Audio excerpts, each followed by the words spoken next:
After baseless rumors spread about Interpol notices being issued against the Supreme Pontiff of Hinduism, media like the News Minute have revealed the truth of no Interpol notice against the Supreme Pontiff of Hinduism, along with clear evidence of letters directly from the Interpol on the same matter. So actually, if you scroll down on this Facebook post, you will see the references as well as the screenshots where the Supreme of News Minute projecting, and if you can see here, we have it's being projected right now. So these are the official letters from the Interpol themselves, issuing saying that no notice or any sort of case has been put against the Supreme Pontiff of Hinduism. So this is one of the most extraordinary and one of the good and positive newses which has happened over the past couple of days. And please share this news with all of your family members in all of your social circles. The second, which we want to share with all of you, is the United Nations has recognized the persecution on the Supreme Pontiff of Hinduism and has published this on their official website. United Nations publishes another report on the persecution of the Supreme Pontiff of Hinduism on Kailasa's Gurukul and Kailasa's children and women. A report of the special rapporteur on the sale of sexual exploitation of children, including child prostitution, child pornography, and other child sexual abuse materials, on reparation for child victims and survivors of sale and sexual exploitation. The weaponization of sexual violence targeting women and children, especially of minorities' traditions, is part of a more pervasive and systematic campaign targeting certain indigenous spiritual traditions, minority communities, and their leaders. One such indigenous spiritual tradition, currently targeted for extermination by the deep state elements, is the Hindu Aboriginal Indigenous Agricultural Tribes, which is the AIAT community led by the Supreme Pontiff of Hinduism, Bhagavan Sri Nithyananda Paramashivam. Kailasa's Nithyananda Gurukul, the traditional residential education system of AIAT, is one of the core components of AIAT from a tender age.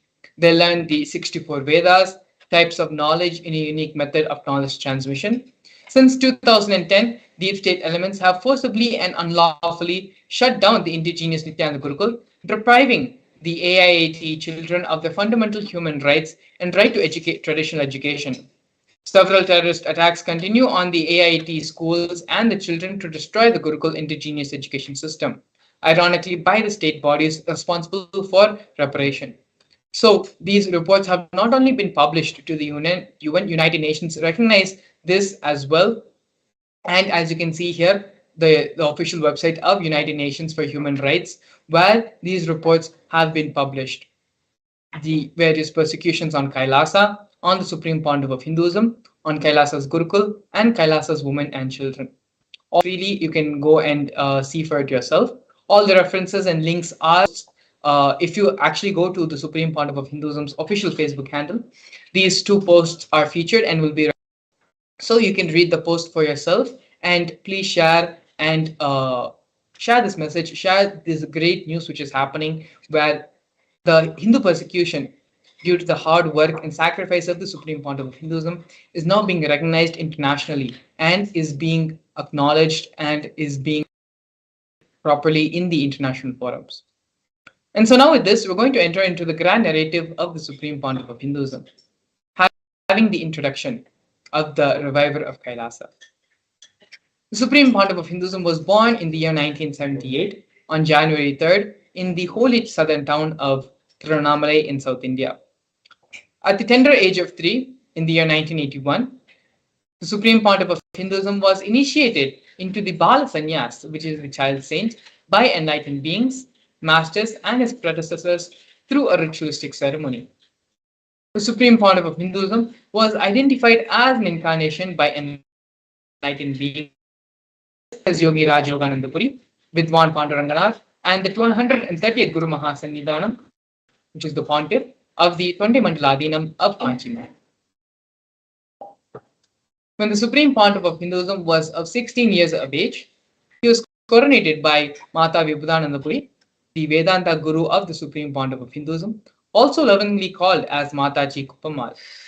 You can see there is a conch and a kamandalu, which is the water pot, to the left of the Supreme Pontiff of Hinduism, as well as the wooden staff to his right. all of which are given to the Supreme Pontiff of Hinduism by Mata Vibhudananda Puri. These are the traditional items which are handed over along with the official induction as the successor into the lineage. You can see here the photograph of the Supreme Pontiff of Hinduism standing with Mata Vibhudananda Puri, the Supreme Pontiff of Hinduism's Vedanta Guru, as well as the coronation photo taken when the Supreme Pontiff of Hinduism was inducted as the successor of Arunachala Sarvanyapeetham and coronated to revive Sri Kailasa. Next, we're looking at the early days in the mission of Kailasa into the mission of the Nithyananda Sangha. Here leftmost you can see the black and white photo where the Supreme Pontiff of Hinduism himself, brick by brick, constructed the temple monastery complex for his guru, Mata Vibhudananda Puri, under the guidance of his gurus. Later, during the years when the Supreme Pontiff of Hinduism started the public mission, the public life, in the year 2001, on the 14th of April, when the Supreme Pontiff of Hinduism was just 23 years of age, the Supreme Pontiff of Hinduism established the first Kailasa temple monastery in Tiruchengodu, South India. As you can see here on this photograph, in the Supreme Pontiff of Hinduism's own handwriting, the annotation is there on the photograph, marking and recording this historic date. Here we can see in the year 2002, 1 year later, on the 4th of November, the Supreme Pontiff of Hinduism established the headquarters, Adi Kailasa Sarvanyapeetham, in South India. By the year 2004, when the Supreme Pontiff of Hinduism was 26 years of age, the Supreme Pontiff of Hinduism was conducting mass living enlightenment conventions all across the globe in various countries, taking people cleansing processes of the seven energy bodies.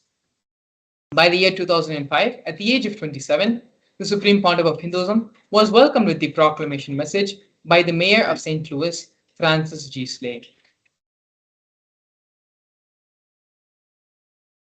Here we can see glimpses of the international worldwide conventions of living enlightenment conducted by the Supreme Pontiff of Hinduism.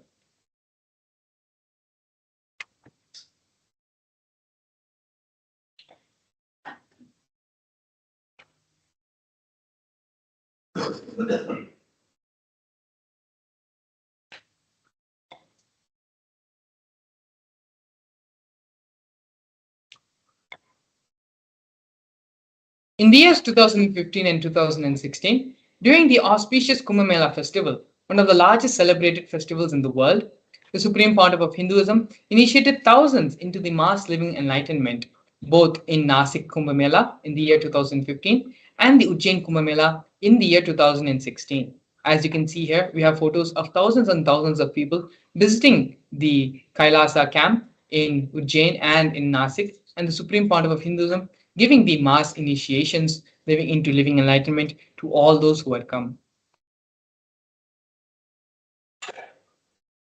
We are now going to be looking at the various coronations of the Supreme Pontiff of Hinduism. The first one being when the Supreme Pontiff of Hinduism was just 10 years of age.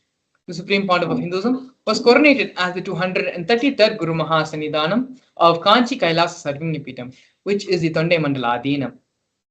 In the year 2004, on December 31st, the Supreme Pontiff of Hinduism was coronated as the incumbent emperor of the Suryavamshi Surangi Samrajya. In the following years, the Supreme Pontiff of Hinduism was coronated as the present 23rd Guru Mahasannidhanam of Dharmamukti Swargapuram. In the year 2012, the Supreme Pontiff of Hinduism was coronated as the 293rd Jagat Guru Mahasannidhanam of Kailasonatha Shyamlapita Sarvanyapeetham. In the year 2013, the Supreme Pontiff of Hinduism was coronated as the present Mahamandaleshwar of Mahanirvani Akhada, which is the largest apex monastic order. In the year 2014, the Supreme Pontiff of Hinduism was coronated as the 1008th Acharya Mahamandaleshwar, which is the head of all spiritual leaders of the Atal Akhada, which is the ancient apex body of Hinduism. In the year 2015, the Supreme Pontiff of Hinduism was coronated as the Supreme Pontiff of Hinduism, elected by a congregation of over 1,000 Hindu leaders, pontiffs.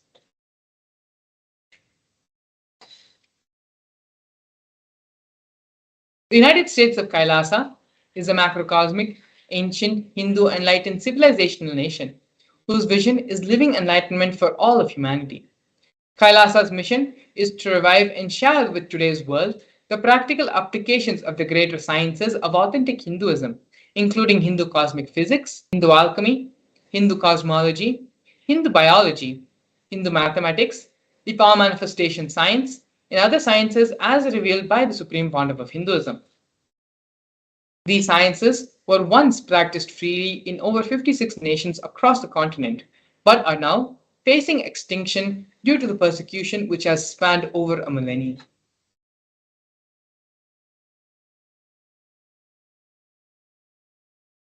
Here we can see the various Sri Kailasa initiatives, Sri Kailasa United Nations initiatives.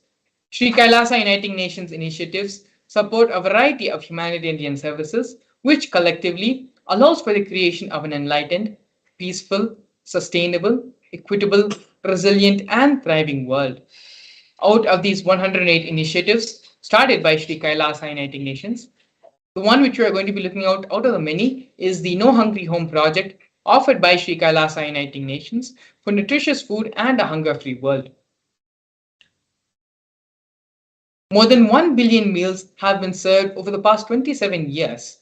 The Hindu ASMT community has organized more than 3 million annadans serving a total of 1 billion meals.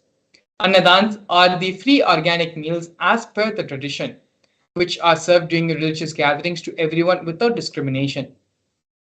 Up to 10,000 meals are served on a daily basis, free of cost, and this number rises to up to 100,000 on festival days.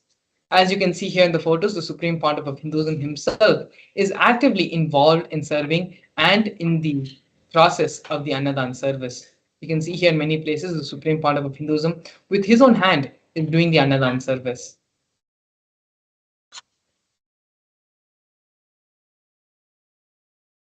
Here we can see Kailasa's protective and preventive COVID care centers offered by Sri Kailasa Uniting Nations for affordable and holistic health care. During the pandemic, the Supreme Pontiff of Hinduism converted his monastery campuses into a multi-layer quarantine facility free for all people, regardless of any differences in age, gender, caste, creed, ethnicity, color, socioeconomic status, or any other sort of discrimination. Not only that, but food, shelter, internet, as well as other basic facilities, including free medical care, were provided to all the residents for an indefinite amount of time. More than 30 million citizens followed Kailasa's 28-day spiritual regimen in the year 2020.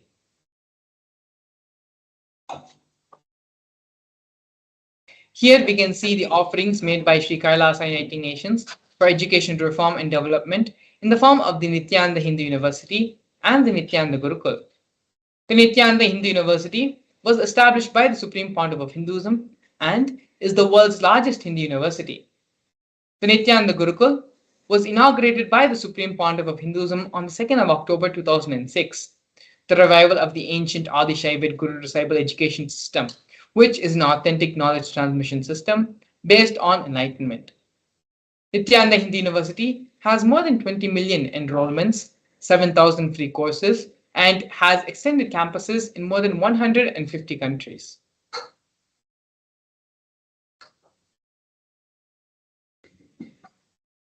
Here we can see Sri Kailasa Uniting Nations for the protection of Hindu scriptures in the form of the Nithyananda Jnanalaya, which is the library, and the Hinduismpedia. The Supreme Pontiff of Hinduism established the Nithyananda Hindu Jnanalaya to collect and to preserve the 1 million Hindu scriptures while ensuring that knowledge is made accessible and shared free of cost to all people, collecting and preserving 1 million source books on Hinduism. The Supreme Pontiff of Hinduism himself has authored more than 10,000 books in 3 different languages, which have been translated into 50 other different languages. Not only that, but the Supreme Pontiff of Hinduism has published more than 10,000 articles and has given more than 10,000 hours of free discourses with a combined view of more than 1 billion. The Hinduismpedia is a project offered by the Supreme Pontiff of Hinduism, where the Supreme Pontiff of Hinduism has collected more than 15 terabyte of digital material and rare manuscripts from all the 19 serving pitas, ancient mutts, and ashrams. This collection is inclusive of over 1 million pages on Hinduism, 22,000 digital books, 1,000 e-textbooks, and more than 100,000 articles on various topics in Hinduism.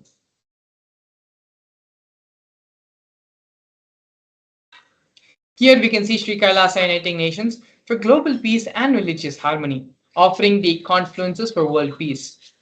In the year 2009, the Supreme Pontiff of Hinduism organized a month-long peace walk covering 1,000 kilometers and 1,000 villages to bring together in harmony from all walks of life to promote feeling connection and oneness among people. During the walk, health camps were conducted in villages along its path. As you can see here, thousands and thousands have gathered, waving the Kailasa flag and doing the peace walk. Next, we have Sri Kailasa Uniting Nations for Feminine Empowerment and Gender Equality, offered by the Women Empowerment Programs, the various Women Empowerment Programs. The first one, which you're looking at right now, is Kailasa's Yogini Sarvingyapeetham, which is the establishment of yoga and meditation universities to empower the quality of life, an emphasis on life solutions through Vedas and Agamas, empowering the indigenous rural women, fighting against wrongful gender stereotyping, gender based violence, and lack of inclusive and quality learning environments. Some of these initiatives include Kailasa's Nithyananda Lakshmi, which is a microfinancing service, Kailasa's Women Foundation and Women Empowerment Self-Help Centers, which have been launched in 108 places around the world since its establishment in the year 2009. Kailasa's Ankita program, which is providing foundational literacy about working of basic community service and infrastructural environments. Kailasa's Ashraya program, providing vocational training programs to rural and indigenous women to provide equal opportunities and access to independent, self-sufficient financial environments to them. The Supreme Pontiff of Hinduism has revived the Vedic feminism in Kailasa, where more than 80% of leadership positions are occupied by women. Here we can see the various offerings of Sri Kailasa Uniting Nations in the field of yoga as the Nityananda Yoga. The Nityananda Kriyas are 108 scientifically validated Kriyas revived by the Supreme Pontiff of Hinduism, specifically targeting the 108 major diseases and disorders such as diabetes, arthritis, blood pressure, rheumatism, and more. The Supreme Pontiff of Hinduism has also revived the ancient forms of yoga, such as the pole yoga, which is the Shivastambha yoga, and the rope yoga, the Kundalini Raja yoga, in which yogic asanas, postures, and weight balancing techniques are performed to create the yogic physiology, aligning it to cosmic geometry that manifests superconscious powers. Not only that, but the Supreme Pontiff of Hinduism has been awarded 2 Guinness World Records for the largest rope yoga and largest pole yoga classes, bringing worldwide attention to these extraordinary forms of yoga. These world records were established on the 30th of September and 3rd of October, respectively.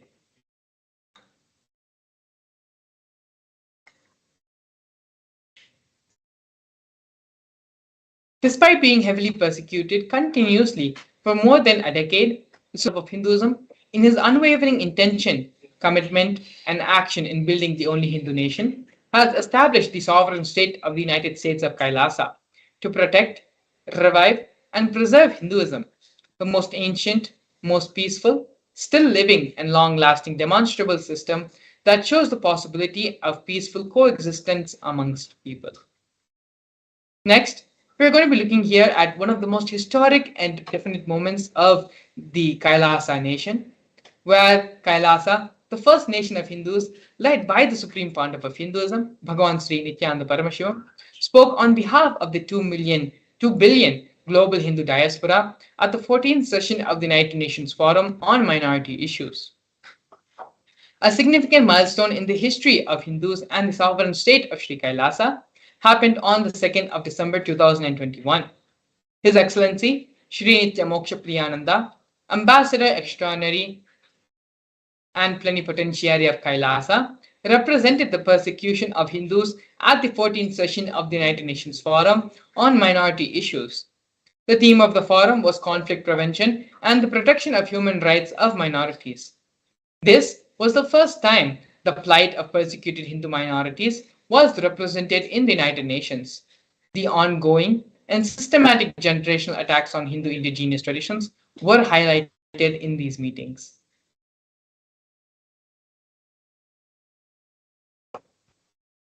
Here, we're looking at the various attempts by the state and non-state actors on the Supreme Pontiff of Hinduism's life and on Kailasa. More than 70 assassination attempts and attacks, physical attacks, have happened on the Supreme Pontiff of Hinduism in India and abroad.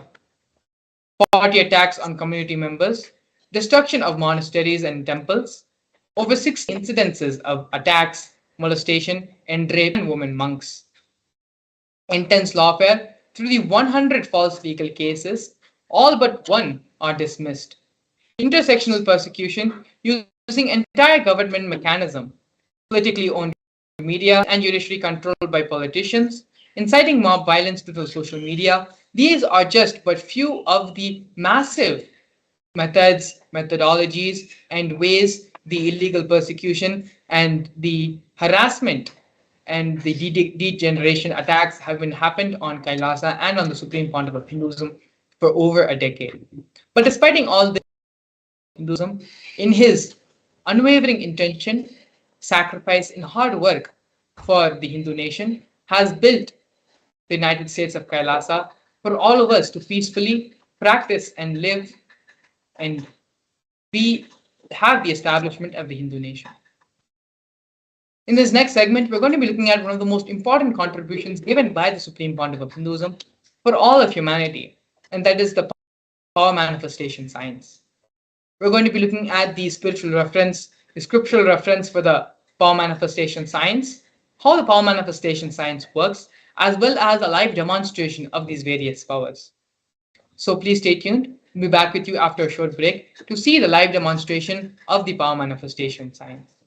A more intelligently connected world leads to a brighter future. An enlightened humanity leads to a better world. During the Paramashivam program, we help people to discover their superhuman possibilities and help them to find and achieve the true purpose of their birth by giving them the techniques, practices, and methodologies from the Vedagamas, the original source scriptures of Hinduism. The Supreme Pontiff of Hinduism is reviving the ancient original Vedas and Agamas in all its glory, in a user-friendly way for the modern mind. The Supreme Pontiff of Hinduism is transforming human beings into divine beings, reviving, initiating, and replicating the 463 powers from the Agamas revealed by Paramashivam. The Supreme Pontiff of Hinduism is not just giving solutions for every problem man faces, but is making them irrelevant to their lives by transforming human beings into divine beings. Listen. Any argument presented by your mind, body, your present reality to establish you are not Paramashiva. You are not omniscient, omnipotent, omnipresent. Anything presented to prove you are not Paramashiva is illegitimate.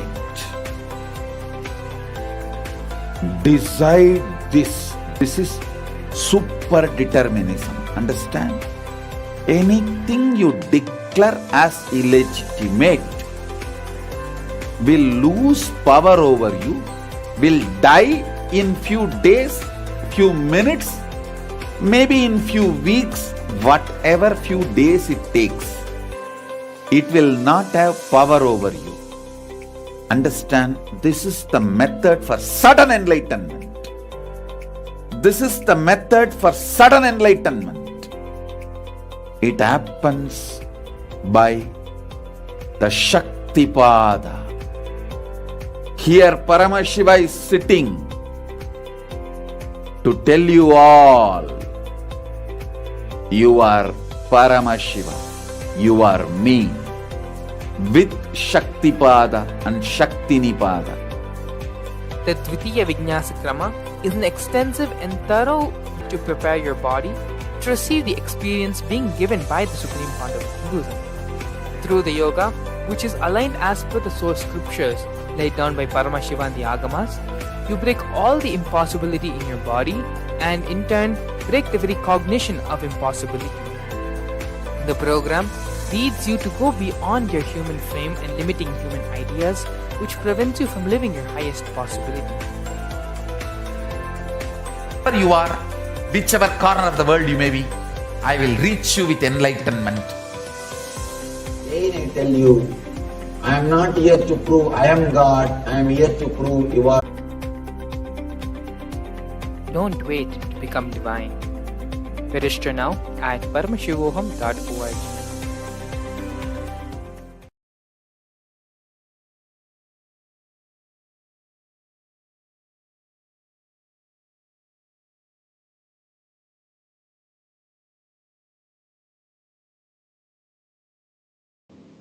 Yes, so now we'll be entering into the beautiful session of the power manifestation, and now we're going to be understanding the various truths and aspects of power manifestation.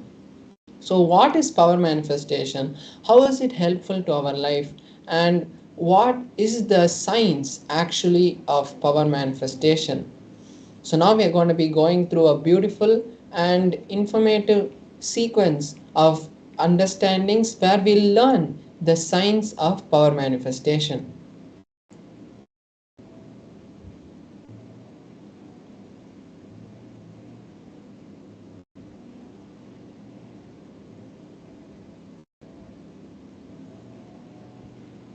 So, in the Vedagamas, the source scriptures of Hinduism, Paramashiva elaborates in detail that every human being is hardwired to be able to manifest the 463 Shaktis of Paramashiva. Manifesting Shaktis are described in a detailed systematic method and science for human beings to explore the various sciences and the various Shaktis of Paramashiva. The manifestation happens from the fundamental cognition that you are divinity and not the cognition that you need to reach divinity.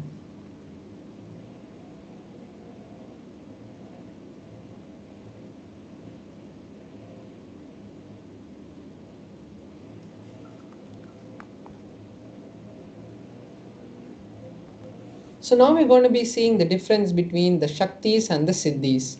Shaktis express from the space of enlightenment, whereas the Siddhis manifest from the space where you are reaching enlightenment through various penance and hardships. That time the Siddhis manifest. Shaktis are the source of enlightenment, whereas Siddhis manifest only in the path of enlightenment. The Shaktis, on the other hand, are a blessing for every human being. Means every human being after the initiation of a living incarnation or an enlightened master can manifest the Shaktis. Siddhis happen only after lots of hard penance. The Shaktis also are permanent, whereas the Siddhis are not permanent and they divert us from the path of enlightenment.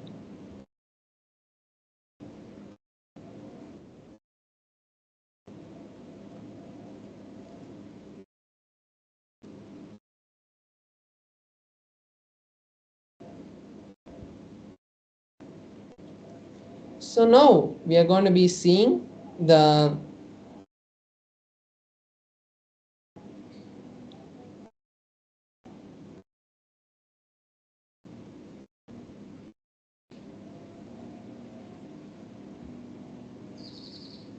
Yes, so now we are going to be seeing the various pramanas or the scriptural, the references and the way the powers are authenticated. So we have four different methods and layers through which the powers are filtered.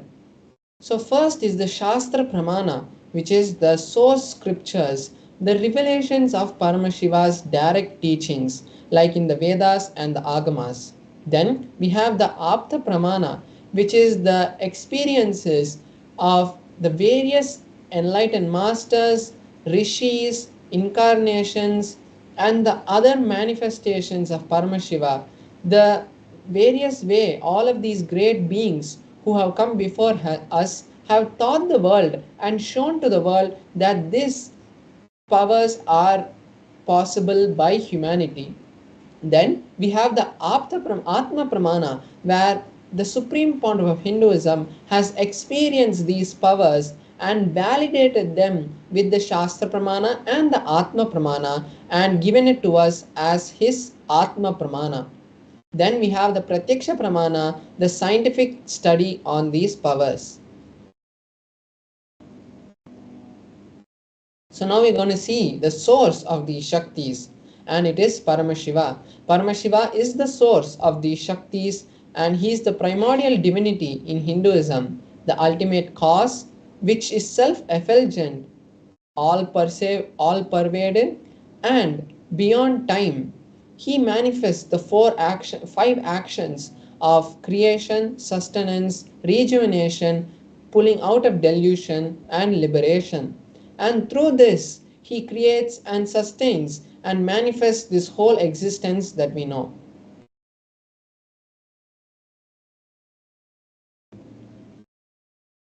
The direct words of the Supreme Pontiff of Hinduism, he says that every ultimate truth, when a powerful cognition is mapped into the consciousness, it manifests through every human as Shaktis. Now we are going to be seeing the detailed pramana for each of the pramanas that we have. So first we're seeing the Shastra Pramana, which is the source scriptures, the scriptural references for the power of the third eye. So Paramashiva in the Vijnana Bhairava Tantra and Agama reveals the signs of various Shaktis to Paramashiva Shakti, and now we'll be seeing the 34th verse of the Vijnana Bhairava Tantra, where Paramashiva has given us the detailed description of how the powers manifest from the third eye. He says, Kapalantar manonyasa tishtanmilita lochanaha kramena manaso dhadyat lakshayet lakshyamuttamam. Paramashiva says, by fixing the mind within the crown center, sitting stably without any movement, having the eyes in succession to the third eye, one whose mind is stable is able to see beyond the sight and has the ultimate darshan of the lakshyam, which is the ultimate goal, and has the vision of any place or any object beyond his sight, and he attains the space of oneness with the source Paramashiva. Now we'll be seeing the Apta Pramana, the experiences of various enlightened masters who have come before us. So here we have the beautiful scripture reference from the Mahabharata, where Bhagavan Shri Krishna gives Arjuna the initiation into the third eye. Arjuna asks Bhagavan Shri Krishna that he wants to see the cosmic form of Bhagavan Shri Krishna. So Bhagavan Shri Krishna in the 8th chapter of the 11th verse initiates Arjuna into the third eye by saying, you cannot see my cosmic form with these physical eyes of yours. Therefore, I grant you the divine vision of the third eye. Behold my cosmic form. And then Arjuna gives a detailed description of each of the various aspects of that beautiful Vishwarupa Darshana in the 11th chapter. Next, we'll be seeing the Atma Pramana, how the Supreme Pontiff of Hinduism has experienced these things, these powers in his own life.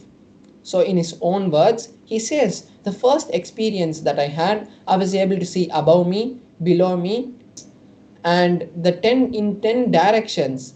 Not only I was able to see, I was able to feel and experience all that around me as me. So we can see here how directly the Supreme Pontiff of Hinduism's Atma Pramana, his own experience, is matching with the Shastra Pramana. Next, we are seeing the Pratyaksha Pramana, which is the scientific study on the powers. So they had conducted a experiment directly on the supreme point of Hinduism, and they had conducted the positron emission tomography test on the supreme point of Hinduism's brain. And at that time, they found high amount of radiation and energy being radiated from the frontal lobe where the third eye is, and the same readings from which they had seen in the scans of the supreme bond of Hinduism has been replicated in the Balasans and the various yogis who have also gone through these scans. Now we'll be seeing one of the powers that manifests from the space of the third eye, which is the power of consciousness over matter. The scriptural reference for this is from the Vijnana Bhairava Tantra, Sutra 120, Dharana 95.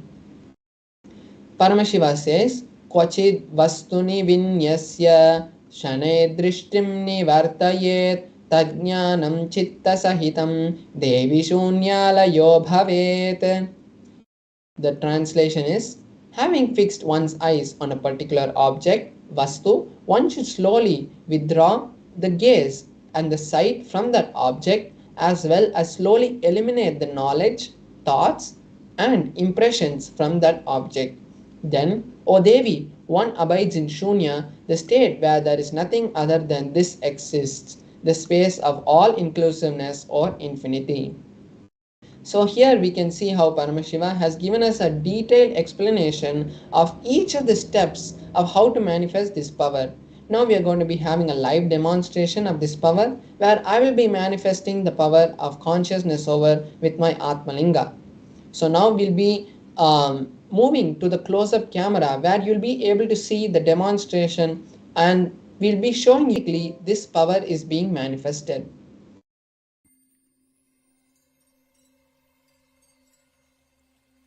I welcome you all with my love and respect. Let you all open all your three eyes. Om Nithyananda Paramashivam.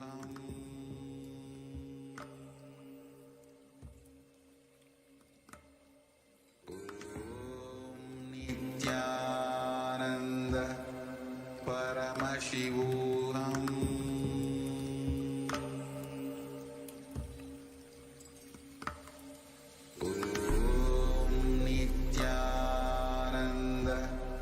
Paramashivam.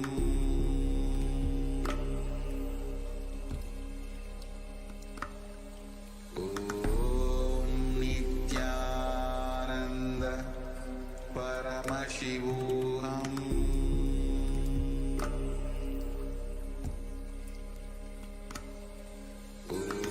Om Nithyananda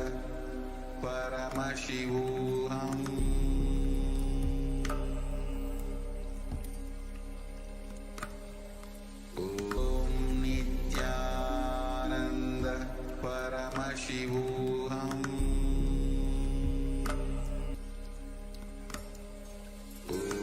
Om Nithyananda Paramashivam.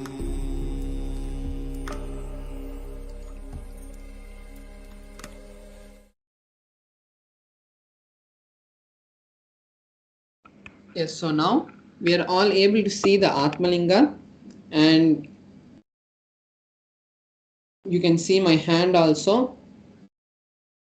So now I'm just showing you my hand also. You can see that there is no kind of strings or any glue, all those kind of things which are there on my hand. And we can see the Atmalinga also, and as we know, the Atmalinga is made of a crystalline material, so there is no kind of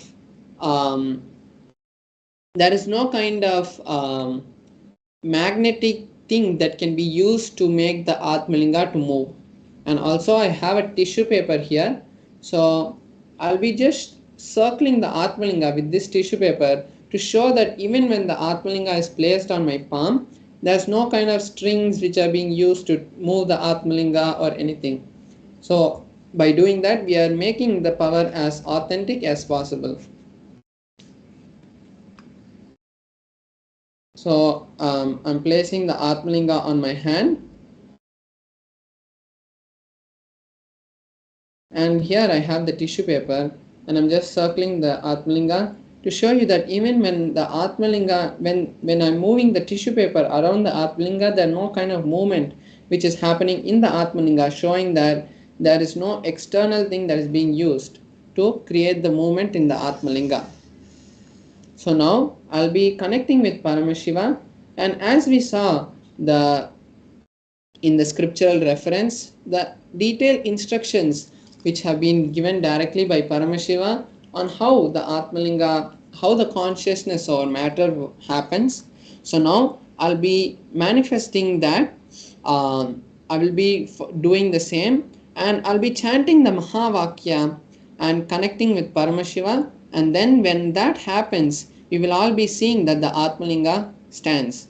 So I request all the viewers also to take this time now to create the same reality in your life also. So either you can manifest this power, or you can create a reality, you can share with us a reality that you want to manifest in your life, and then we will be, when we manifest the power, we will be seeing directly Paramashiva manifest that reality in your life. So now I'll be chanting the Mahavakya, and we will all be seeing the beautiful manifestation of the Atmalinga. So you can also chant along with me. Om Nithyananda Paramashivoham. Om Nithyananda Paramashivoham. Om Nithyananda Paramashivoham. Om Nithyananda Paramashivoham. Om Nithyananda Paramashivoham. Om Nithyananda Paramashivoham. So as the Atmalinga is moving also, I want to show that there is no kind of movement or no kind of external thing that is being used to create the movement in the Atmalinga. Om Nithyananda Paramashivoham. Om Nithyananda Paramashivoham. Om Nithyananda Paramashivoham.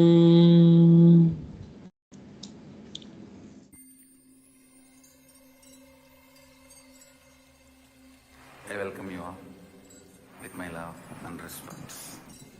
Let you all open all your three eyes. Om Nithyananda Paramashivam.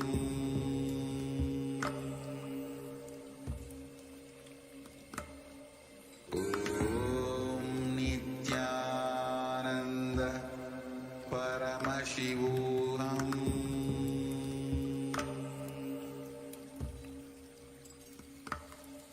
Om Nithyananda Paramashivam.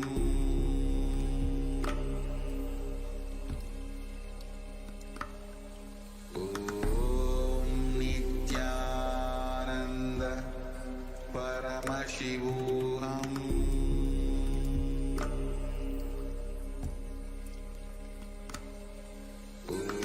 Om Nithyananda Paramashivam.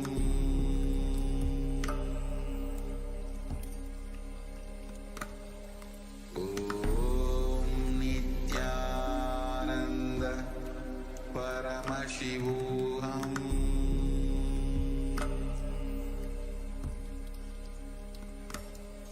Om Nithyananda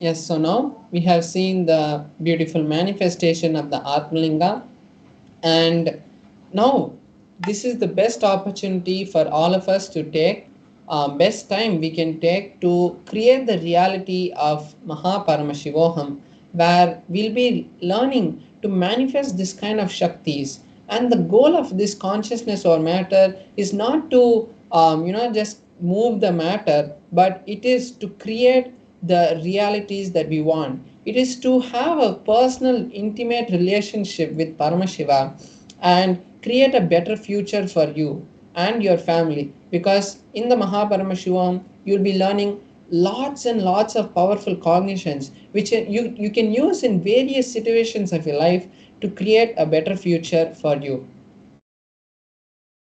So now we are projecting the QR code on the screen. You can scan that with your phone and it will take you directly to the registration page of the Mahaparamashivaham. And now we are going to be moving into the next session where we are going to be understanding about a really important component that takes away the whole effort, that takes away the whole beauty of manifesting Paramashiva in our life, which is the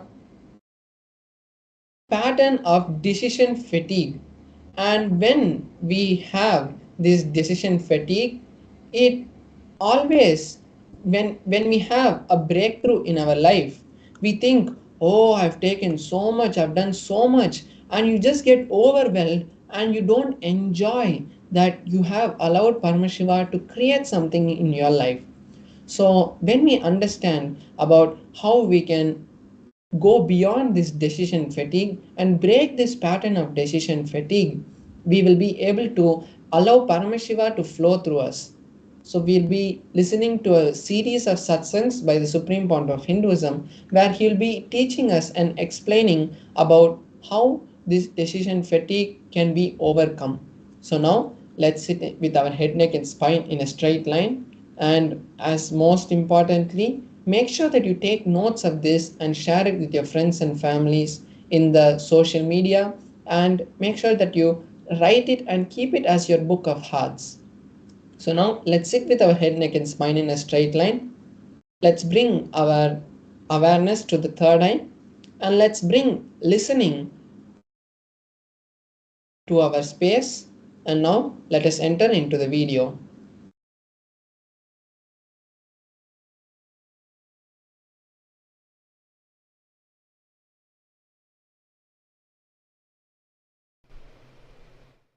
Fatigue decision or decision fatigue means fatigue which happens to you by making decisions. Actually, decision fatigue is fatigue decision. Listen. Decision fatigue is nothing but fatigue decision. I'll explain.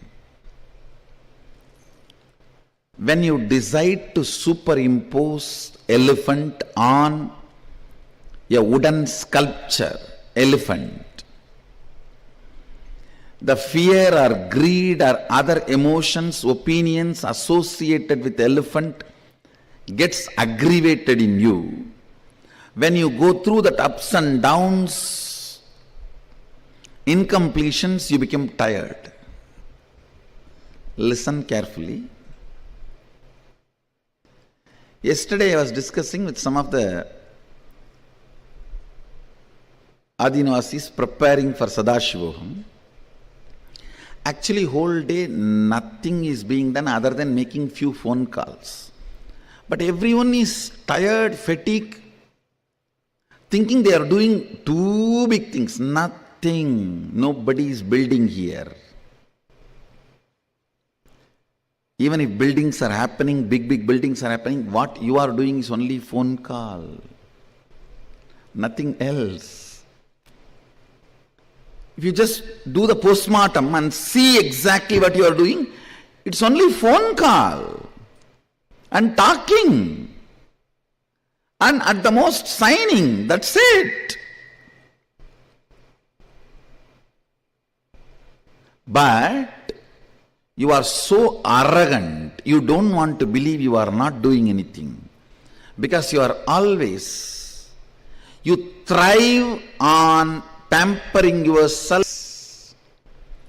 Pampering yourself with arrogance is the way you thrive. So naturally, to cheat others, you start using the word, I am doing this, I am doing that. And finally, you yourself start believing and get cheated by it. You getting cheated by yourself is what I call fatigue decision, or decisions of fatigue. The decision making leading to fatigue, or out of fatigueness you decide to be arrogant. I tell you, fatigueness, when you are tired, you decide to believe you are doing too big things, because you need to justify to yourself you are big, you are doing something great.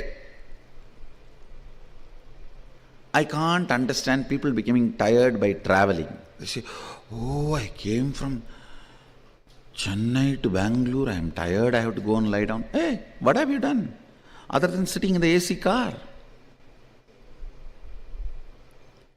It is just most cunning, arrogant way of cheating others. Unfortunately, while you utter these words to cheat others continuously, after 4 or 5 times you start believing that words and get cheated.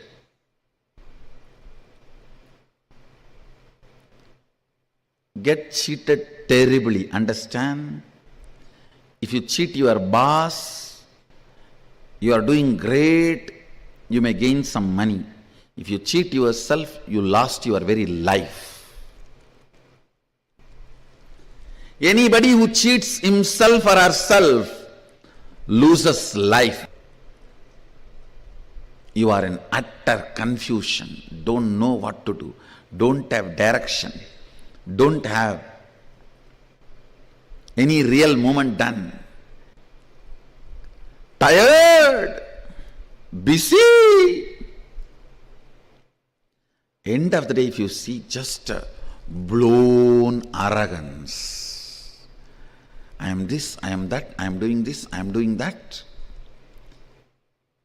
Actually, if you see what you are doing, nothing more than calling or talking. I told to the Adinavasi whom I was talking, now you are standing here, holding your hands. For this, at least 100 decisions your brain has to take. To put the weight on the right leg, left leg, hold the hands together, all that. To build this whole campus, less number of decisions only your brain need to take. Actually, even for your breathing, how many decisions your brain need to take? Less than that number of decisions only you need to take every day. Even you are most productive, much better than me. Even if you are in that space, you need to take only less decisions which you need to take for your breathing. For your breathing, if you are taking 200 decisions, and if you take just 100 decisions for the work, the whole thing will be successful. It's arrogance. The false identification, because of your decision, whoever is working, you attribute all that glory to you. You attribute all that glory to you, which is not true. Which is not true. Arrogance.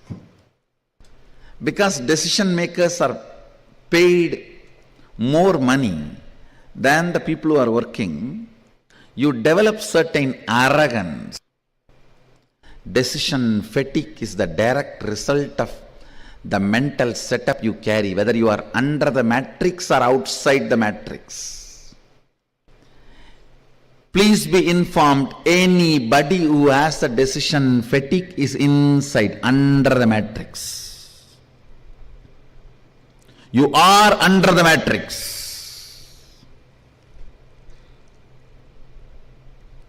Anybody who understands, actually if you see more subtler way, for breathing, how many decisions you take? Less number of decisions only you need to take, even to be an ultimate successful billionaire or to do any work done. If you understand that, suddenly work will bring a lot of strength, joy, activism, being alive. If the micromanagement does not bring frustration and fatigue in you, you are out of matrix. Even your so-called macromanagement fatigue, decision fatigue in you, you are within the matrix. Arrogant, violent, you are dangerous to live with. Fatigue decision, people's prana is dangerous to breathe. Kandu muttu kettu muttu, don't even see them. It will be disaster for you. Don't even talk to them. They will put poison into. Understand.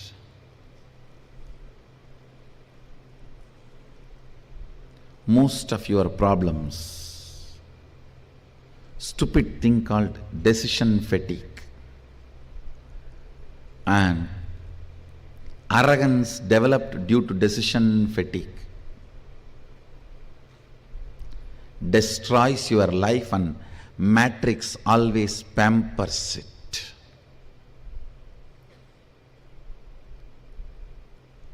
If you come down to the existential ground reality and see your life, nothing but a few decisions I took, which is as easy as breathing, few words I uttered, which is as easy as flirting, few signatures I made, which is as easy as autographing. That's all. Nothing else is done. If you understand that, you will be a light being. You will be young forever. You will never become old. You may become bold, but not bald.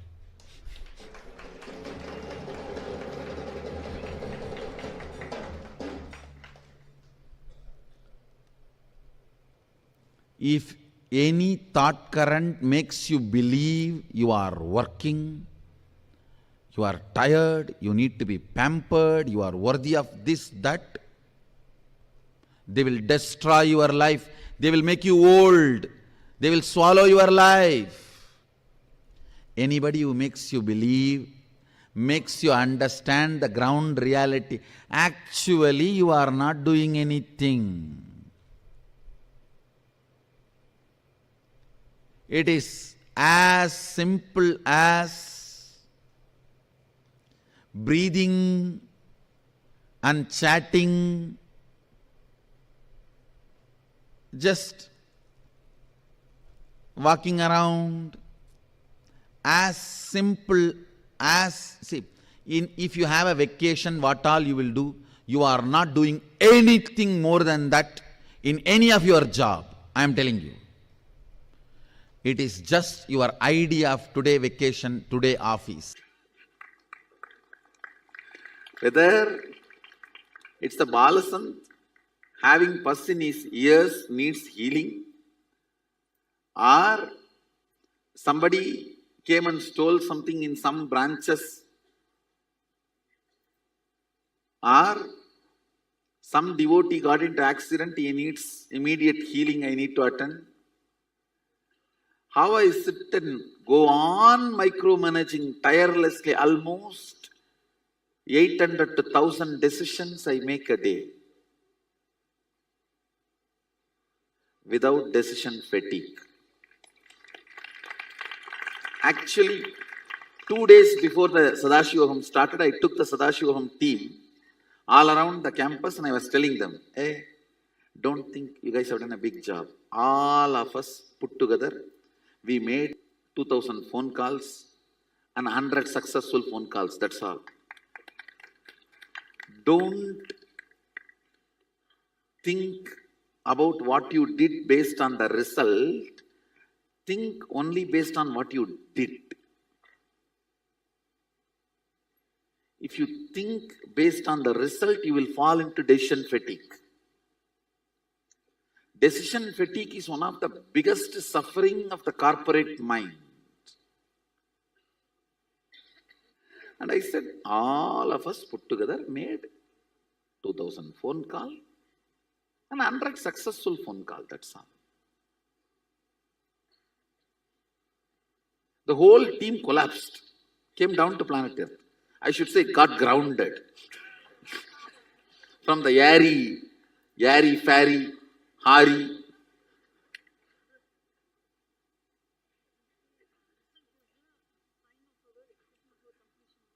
Result is the sign of our completion, but based on result, you cannot assume what you have done when what you have done. See, feeling about what you contributed should come only from what is the effort you put. See, what I am talking is talking from the context of becoming egoistic out of air, thin air. All this, all right, this whole thing is done. What these guys have done? One phone call to this contractor, one phone call to the umbrella fellow, one phone call to the Dumbai fellow, one phone call to the volunteer scheme, they tied it over.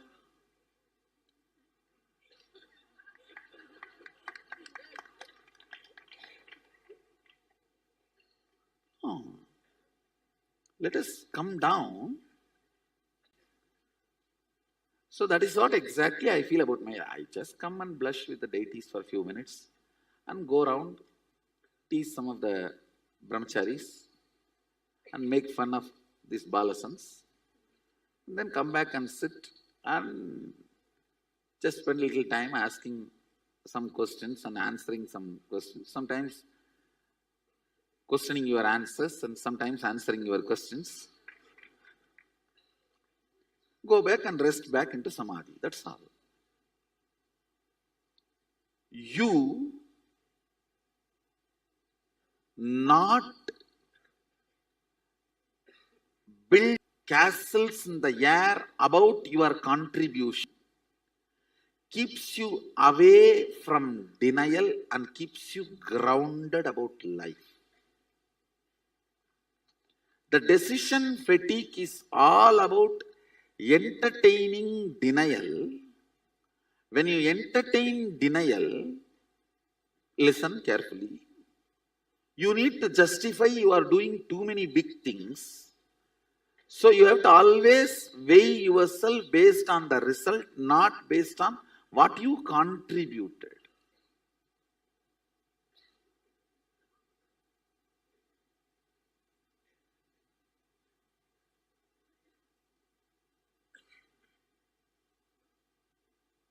This is one of the biggest corporate problems.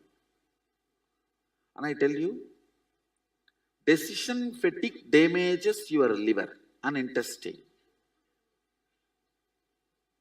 If you remove decision fatigue from your life, you will grow younger. Decision fatigue starts as delusion, ends as disease. Decision fatigue starts as delusion, grows as disorder, ends as disease.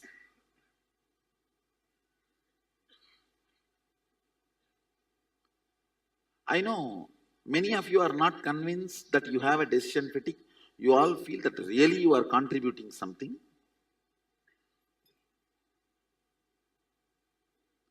Because it is such an important, how important I am for the society and for the people around me. That is one of the important food you eat. That is being now denied. Understand? Listen. You may now think how the length and this denial is connected. Whenever you decide, I will not put my energy on lawyer, engineer, multiple things, and I will put only in one. You will start seeing your efficiency to engage with life drastically comes down due to boredom attack. You always think, I will put all the 12 hours into the law and master, and you forget to understand there is something called boredom, which will be attacking you. You will be falling prey for it. You may have to face that in your course.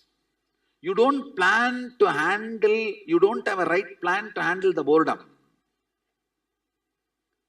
But you deny all the other entertaining aspects of your routine. When the boredom attacks, you collapse. Denial always leads to low efficiency, low engagement with life. When the engagement with life comes down, depth of the boredom increases. Depth of the boredom, denial, less engagement with life, decision fatigue is all one and the same. How many of you?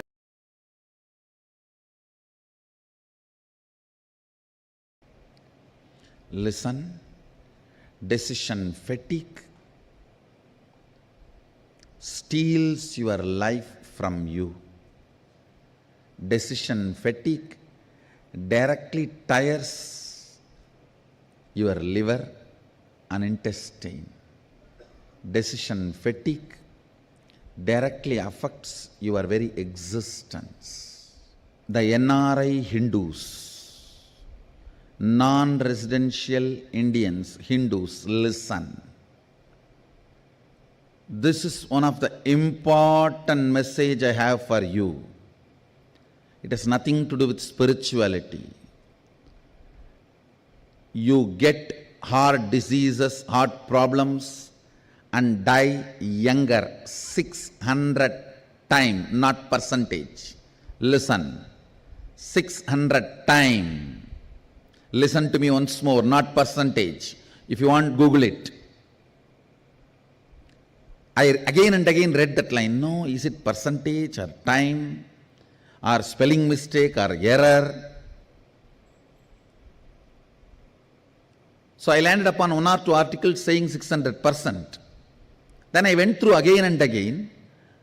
Larger number of articles and more authenticated papers published with the original names and the organization names which did research are talking 600 times. Even I could not understand. But I can give you the original reference. 600 times you are more prone to the heart problem, heart disease, death. Reason is, I tell you, decision fatigue. Only one reason, decision fatigue. If you are an NRI, 99% of you are in white collar job. Only the construction workers in Dubai and few working class in Malaysia and Singapore, like this exemption only does blue collar job. 99% of you are doing only white collar job. Then what is the need for you to die so early? One and only reason, decision fatigue. If I can make NRI community understand decision fatigue from the angle of Physical, physiological, psychological, not even from the angle of spiritual. Because still,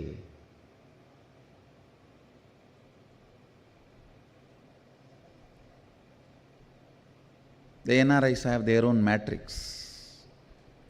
Till you get out of the matrix, I can't teach you spirituality. Even from the angle of physical, physiological, psychological, decision fatigue, destroy, understand. If I make this one truth to the whole NRI community, if I can reach this one truth to the NRI community, I feel I have done my responsibility. Because it is very unfortunate, the NRI community is not understanding or not yet discovered the solution. They have not understood the decision fatigue can be healed just in one sitting. It does not need to be part of your life. A simple understanding about integrity, grounding yourself based on integrity.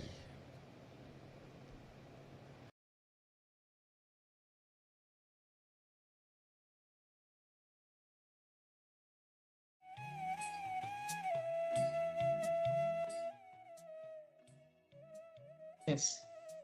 Very beautifully, the supreme pontiff of Hinduism expanded on the topic of decision fatigue and how it's one of the problems which humanity is suffering the most from. As Swamiji himself has told, it is decision fatigue, not anything else, which is causing the NRI community to die at such a very early and young age.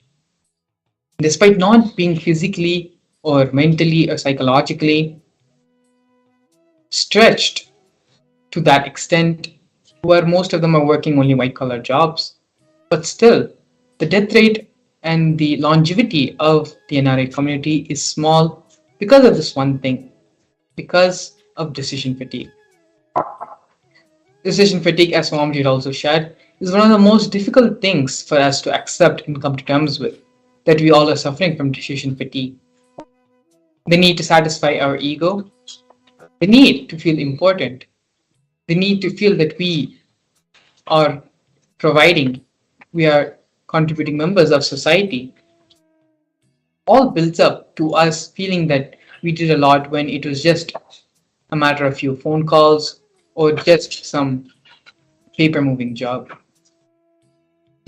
And so for that reason, it is understanding, accepting that we have decision fatigue in our lives, that we are all suffering from this pattern, is the only way we can come out of it, and the only way we can actually become energetic, active, and contributing members of society.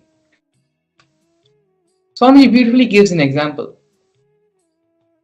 It is like a dog who runs around the whole day thinking he is doing something, he's trying to achieve something, but in reality, in actuality, he just moved from one place to the other. There's nothing which he actually accomplished in life. Our decision fatigue is the same thing. We are constantly running, thinking we are running and accomplishing something, but all we're just doing is going around in circles from one place to another, but not actually accomplishing and getting any work done. Only when we first accept that we are suffering with decision fatigue, only then we will be able to come out of the problem. Here with us, we have an internalization exercise to help us come out of the pattern of decision fatigue. The biggest problem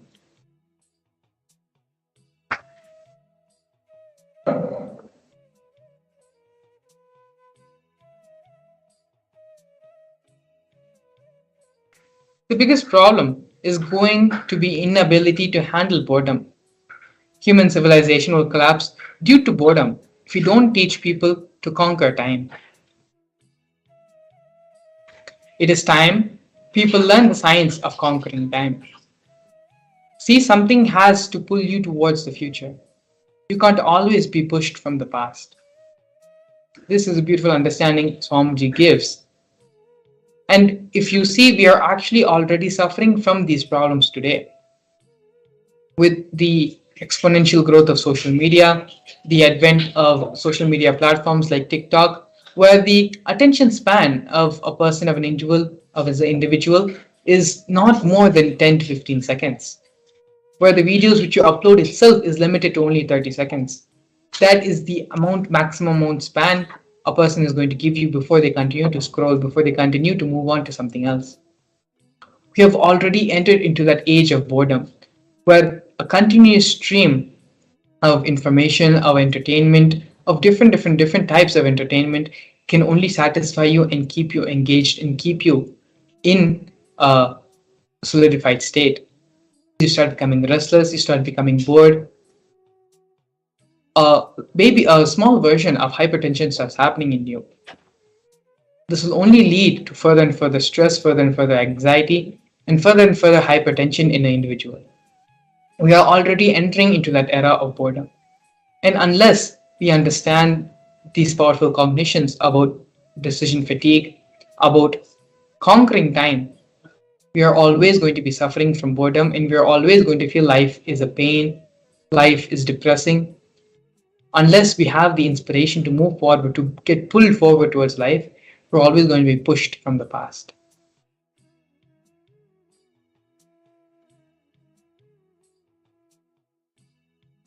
The first step of the internalization exercise is to pen down everything from the past that pushes you forward. What makes you feel that life is dragging? What makes you feel that you are being pushed towards doing something rather than you running towards the goal you are trying to achieve? First, pen down all of these things in your life where you feel you are being pushed forward rather than being driven forward. Take a few minutes and sit and do the internalization exercise completely and sincerely.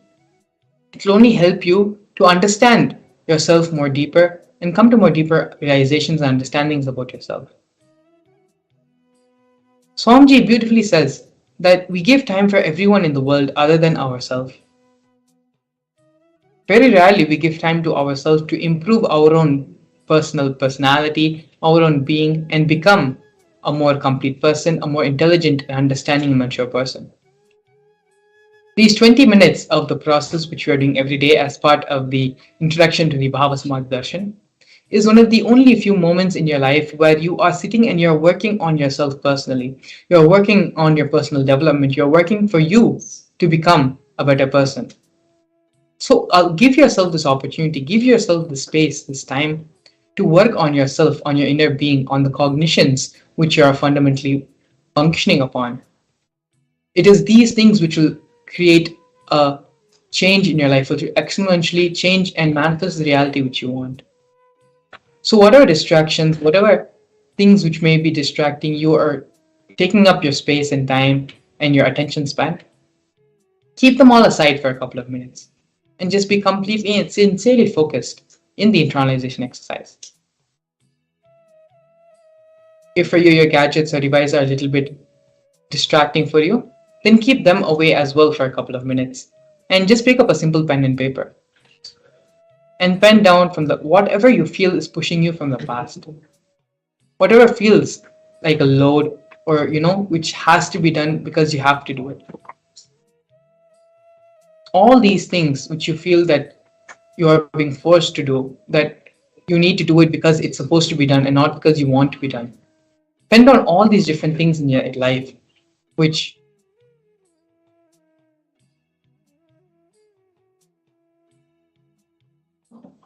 this is a guided meditation process, a guided exercise, and we'll be here with you every step of this process to help you overcome and come out of your decision fatigue patterns. So now please take a few minutes and sit and start penning down. Everywhere in your life you feel that things are happening out of routine, things are happening because it has to happen in a completely uninspired way, which needs to be done and which you feel is a load on your life.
Don't allow yourself to get distracted by things which may be happening in your Vata space around.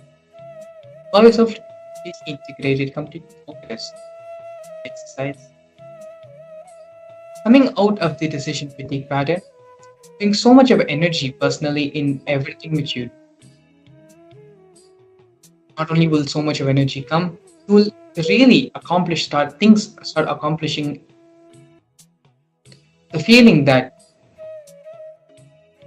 I'm doing so much of work, but still nothing is happening. The truth is that that much of work is actually not being even put in. But make yourself feel important to satisfy the ego of yourself that you are important and you are contributing. You are someone who society needs, who's valued by society. It is unfortunately and ironically the same ego which is preventing you from factually being a contributing member of society.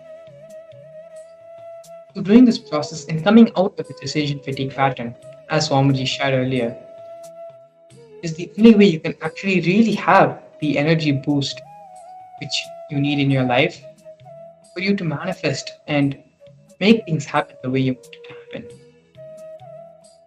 This is the ultimate of a personality development, personality change, which you can call, but ultimate life transformation cognition, which you can start carrying to manifest, make things happen in your life the way you want it to happen. Please sit sincerely and do the exercise. It doesn't need to be even a serious process, it just needs to be sincere. Sincerely go through, analyze your life, and identify all the places where you feel things which you are being forced to do in life, things which you have to do in life are happening because they are put a load on you, not because you're doing motivation. Identify all these things. And once this is done, we can move on to the next step. To take a few more minutes. Sit and identify your past, everything from your past, which makes you feel that life is a drag. You are being dragged by life.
Let's now enter into the next step of the process. Pen down everything that pulls you from the future. What makes you run with excitement? Previously, we looked over all the things which is pushing you towards the future, all the things which you despair in your life, which you don't want to face every day, but you're forced, things which you have to do every day, but you don't want to. Those are the things which you identified in the previous exercise. In this exercise, let's identify everything which is pulling us towards the future. What makes us run with excitement? What makes us get up in the morning every day? What is that which excites us and forces us out of the bed, where we can just jump out of the bed with excitement? Write all the things which excite you in life, which makes you want to live for another day, which makes you want to enter into the next day. Pen down all those things now, all the things in your life which pulls you towards the future, which makes you more life positive, which makes you want to experience life more and more. Once you're done with the first exercise of analyzing and filling out all the things which is pushing you towards the future, now let us enter into finding out things which will pull you towards the future, which is the excitement, the drive, the intensity of it. Again, the complete intensity exercise. Allow yourself to be completely integrated and do this for yourself. Finally, at the end of the day, this exercise is only to fulfill you, to make you a completely transformed and different being. Allow yourself, give that much of integrity and honesty to yourself. Be authentic to yourself, to your own personal transformation. If you're still finishing up the first part of the process, that is fine. You should do that.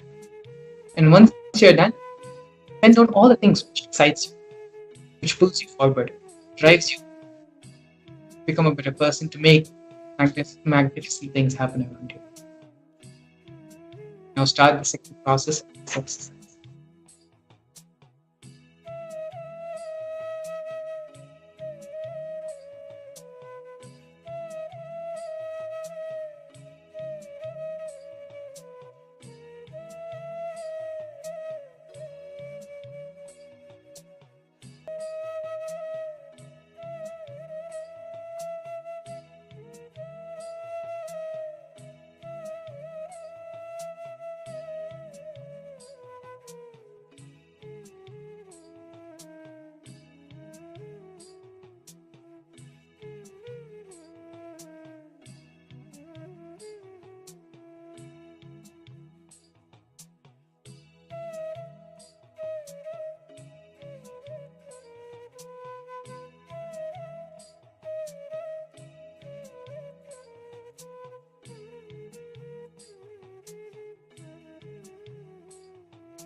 Understand?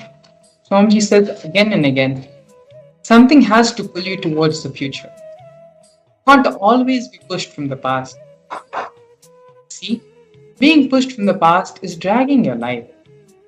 Something has to pull you from the future. Only then you will run with excitement.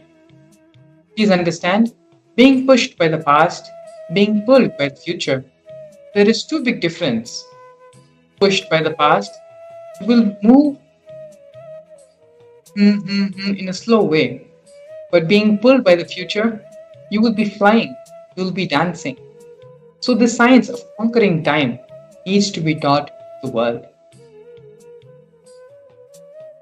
It is only when you are pulled, when you're excited, enthusiastic, inspired by life, will you actually start living life? Will you actually start becoming younger? It is when we are being pushed by life, when we are suffering with decision fatigue, we become older and death starts approaching very quickly. It is only when we are moving towards life, when we are being pulled towards the future, we start becoming lighter, we start becoming younger, we start having more energy. This next step now is the science of conquering time. Discard boredom and be pulled into life by the excitement of the future. With this final cognition, with this understanding, the transformation in your life will start happening. When you understand that it is only through inspiration, it is only by being pulled towards the future, you will become younger, all your health problems will start disappearing, the decision fatigue will start leaving your cognition. You have conquered time. You have understood the secret and reality of manifesting youthfulness, manifesting energy, and going beyond the physical difficulties, the realities, and the sufferings of this plane. You start becoming divine. With this, the only other further step which needs to be done is registering yourself for the Paramashivam program. Right now, this powerful cognition which you are living with will be bolted in you with the superconscious oneness Advaitic experience the Supreme Pontiff of Hinduism will give you in the Paramashivam process, during the Paramashivam program. So with this, the Paramashivam link to register yourself for the Paramashivam program and the website where you can learn more about the program are both linked below in the form of the QR code and in the screen. And so with this, take this time now to cement this cognition in your being and register yourself for the Paramashivam program to have the complete establishment of this experience in your cognition in your being. We'll be entering into a short break, after which we'll be working on causing your personal reality and manifesting your reality and manifesting the Paramashivam program with you. So please stay tuned. We'll be right back.